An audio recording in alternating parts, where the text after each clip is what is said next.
सावली वृद्धाश्रम चरहोली आणि आपुलकी वृद्धाश्रम आळंदी पुणे येथे रोटरी क्लब ऑफ वाल्हेकरवाडी यांच्यामार्फत 398 किलो धान्य वाटप। रोटरी क्लब ऑफ वाल्हेकरवाडी आयोजित पितृपक्षात अन्नदान हे श्रेष्ठदान हा उपक्रम अंतर्गत स्नेह सावली वृद्धाश्रम चरहोली, आपुलकी वृद्धाश्रम आळंदी आणि पूर्वाचल छात्रावास भारत माता भवन चिंचवड या 3 ठिकाणी रोटरी सदस्य आणि इतर दानशूर अन्नदात्यांकडून 398 किलो धान्य संकलित करून वितरित करण्यात आले होते। पितृपक्षात सर्वांना अन्नदान करण्याची सुवर्ण संधी मिळाली त्याबद्दल सर्व अन्नदात्यांनी समाधान व्यक्त केलं। तसेच लाभार्थ्यांनी या स्तुत्य उपक्रमाचं भरभरून कौतुक केलं। यावेळी उपस्थित मान्यवर रोटरी क्लब ऑफ वाल्हेकरवाडीचे अध्यक्ष गोविंद जगदाळे, सचिन खोले, वसंत ढवळे, संदीप वाल्हेकर, संदीप भालके, विजयादेवी जगदाळे, ज्योती भालके, जयश्री भामरे आणि SP वायर्सचे सहकारी आदी उपस्थित होते। धन्यवाद।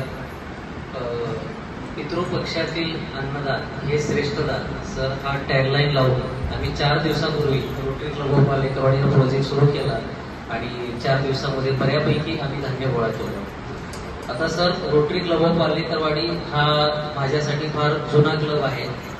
मी 2 वर्ष झालं त्या क्लबमध्ये आलेलो आहे, पण गेली 26 वर्ष झालं वाल्हेकरवाडीमध्ये कोचिंग क्लासेसच्या माध्यमातून शिक्षण सेवा करण्याचा प्रयत्न करतोय आणि आता माझ्या बरोबर खूप कोचिंग क्लासेस वाले आले गेले, पण मला याचा आनंद आहे की मी मध्यमवर्गीय मुलांना शिकवतो।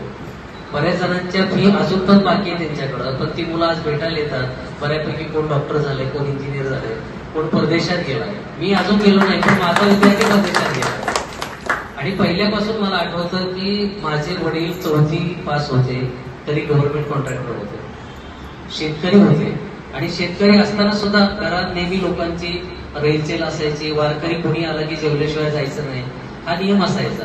त्यावेळेला कळलं नाही, पण आज मी शहरात एवढे पैसे कमवत असून सुद्धा मला कधी कधी वाटतं की माझ्याकडे पैसे कमी आहेत। या सगळ्याचा अर्थ असा आहे की आपल्या मनात जर चांगली भावना असेल तर आपल्याकडून काम होतच। कर्मण्येवाधिकारस्ते मा फलेषु कदाचन।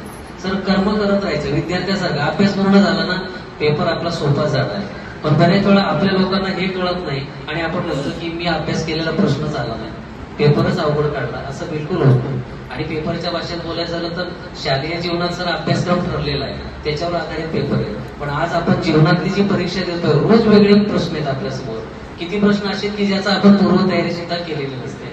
पण सर माझ्या वडिलांनी गावाला 33 खानाचा वाडा बांधलेला आहे आणि त्या वाड्याच्या वरती त्यांनी बोर्ड लिहिला होता मातृ पितृ छाया। मला ते 4थी 5वीत वाचता येत नव्हतं, मी मांडू पिंडू छाया म्हणायचो। एकदा वडिलांना अर्थ विचारल्यावर त्यांनी सांगितलं आणि ती छाया वडील 1.5 वर्षापूर्वी मला सोडून गेले तोपर्यंत होती आणि त्यांनीच कदाचित आम्हाला या सगळ्या गोष्टी शिकवल्या। तुमच्याच पैकी बऱ्यापैकी महाराजांनी आम्हाला सांगितलं की पंढरपूरला खरं जायला पाहिजे। पंढरपूरला गेल्यानंतर जसं आपण मोबाईल अपडेट करतो तसं जीवनात अपडेट होतात, बऱ्याचशा वाईट गोष्टी निघून जातात, चांगल्या गोष्टी शिकतो। पण ज्यांना शक्य नाही त्यांना जिवंत विठ्ठल रुक्मिणी आपल्या घरात दिलेली आहे, यांना ते महत्व कळत नाही। सर इथं लिहिलंय अतिथी देवो भव। जर अतिथींना तुम्ही देवो भव म्हणताय तर जे प्रतिनिधी संदीप भगत, NTV न्यूज मराठी, पुणे।